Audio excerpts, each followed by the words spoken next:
Shrink art is fun. Just color, cut, put it in your oven to shrink, and you can make this a practical and fun gift for any book lover.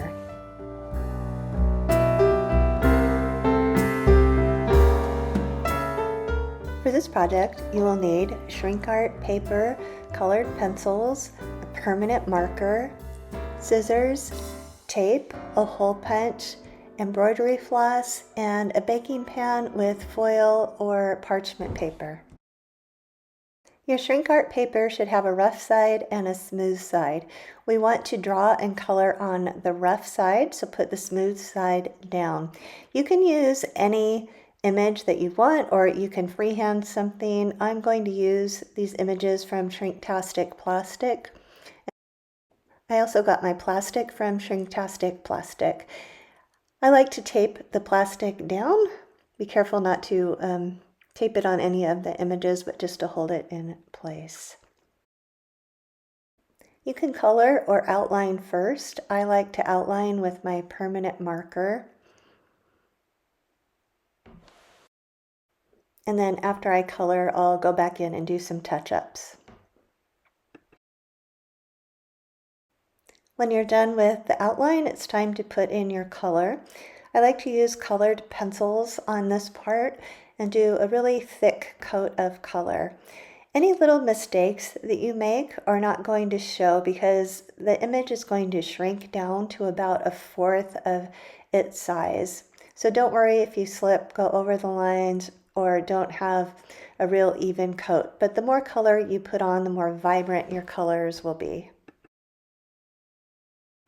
Anything that you don't color is going to be transparent after it shrinks, and so I'm going to color the body of my unicorn white. After I'm done, I'll go back over it with my permanent marker to make sure my lines are crisp and to add a little extra fullness to some of the lines. Again, it doesn't matter if you're perfectly neat because when it shrinks, you won't see any small mistakes. I'm going to add the second sparkle to balance out my design, but I want it a little further in, so I'm just going to freehand that part.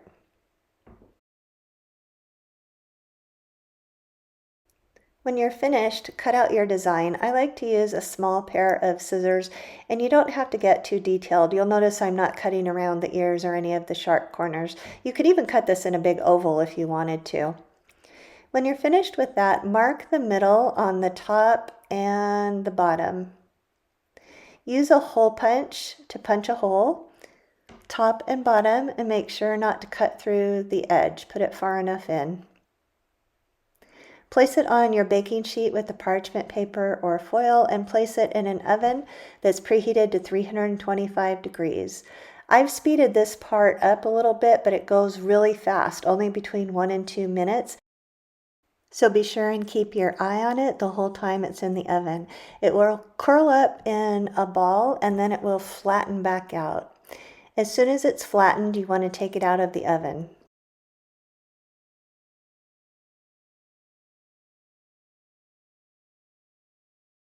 Let it cool completely before continuing.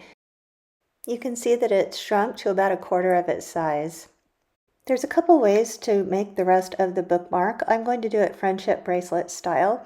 So I've cut 2 pieces of embroidery floss about 3.5 feet long each, and I've put the 2 ends together, threaded it through the bottom of my unicorn, evened out the ends, and then I'm going to tie just a simple knot at the very base of the unicorn. If you want to do it a simpler way, you can just simply braid some embroidery floss. Now tape down the shrink art to your table and do it on the side opposite of the color. You don't want the tape to lift the color off of the plastic.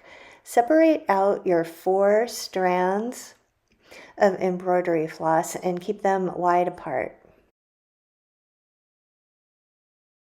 Take the strand on the far left and fold it into a 4, and then bring the end under and through the loop. Hold the thread you're tying it on straight down and tighten the knot. Do it twice.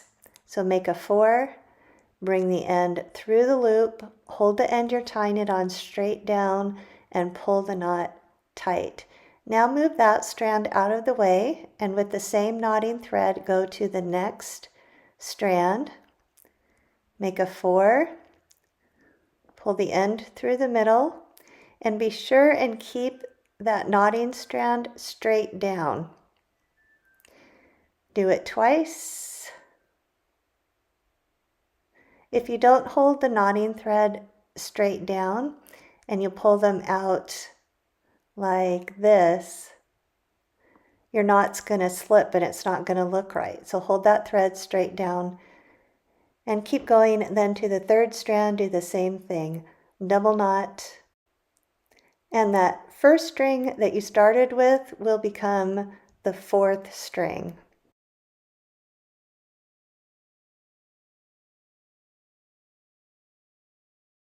Now start the same process over with your new left-hand string. And this will also get easier as you go along.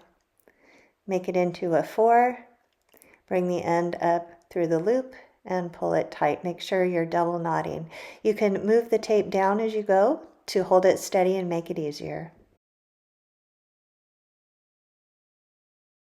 Once the bookmark is as long as you would like it to be, tie a knot at the very end under the last knots, just a simple knot, and then trim the ends. Now to do at the top of your image or the unicorn, cut a piece of string about 18 inches long and fold it in half twice.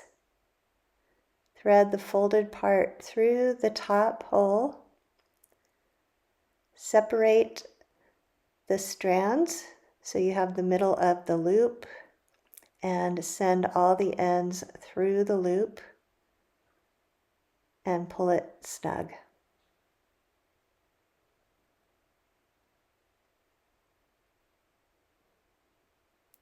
Trim the ends, and then what I like to do is separate all the strands so it's just a little fluffier both at the top and the bottom of the bookmark.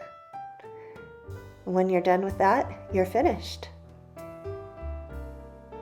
Please subscribe to my channel for more craft ideas.